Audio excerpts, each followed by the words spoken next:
Only on 7, the family of a World War II veteran caught in a cemetery controversy tonight. Albert Robinson was 106 years old when he died and had prepaid for his funeral to be buried next to his wife. But his family was told he never paid for that burial. 7 Action News reporter Kimberly Craig joins us now with more on their story and what the funeral home is saying about this mess. Kim? Yes, Alan and Anu, the funeral home is now calling this a misunderstanding, but up until this afternoon, Albert Robinson was scheduled to be buried at a cemetery in Holly. But here at this cemetery in Detroit is where his family says he prepaid a funeral home to be buried next to his wife.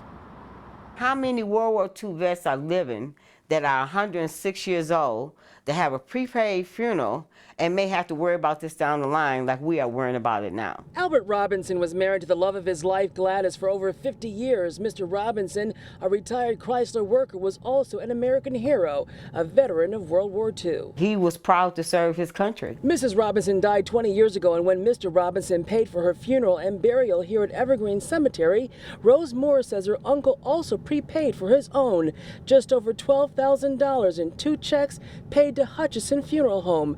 Rose says her uncle wanted to be buried next to his wife. He knew the way he wanted it done, who he wanted invited to the service, what songs he wanted to be sang.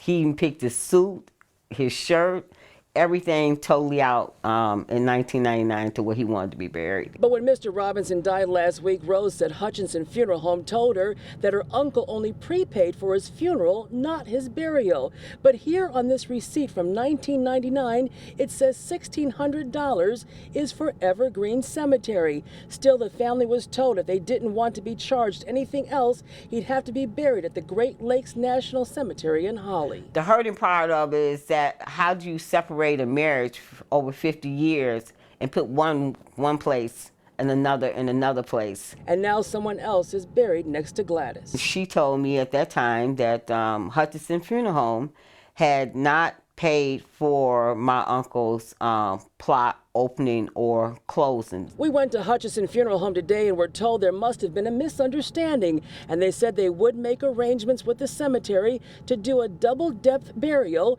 so Mr. Robinson could be buried next to his wife and their family would not have to worry about paying anything more. All I'm asking is just do right by my uncle. That's all I ask, just do right by him. So the Robinsons will be buried on top of each other, one on top of the other, and the family says they are pleased with that. And while the cemetery said they did nothing wrong, they told us that they would reduce their costs by over 50% because they are saddened by the situation. And we're told the funeral home, they say they will now cover the rest. Reporting live in Detroit, Kimberly Craig, 7 Action News. Glad they got some resolution. Thank you so much, Kim, for that live report.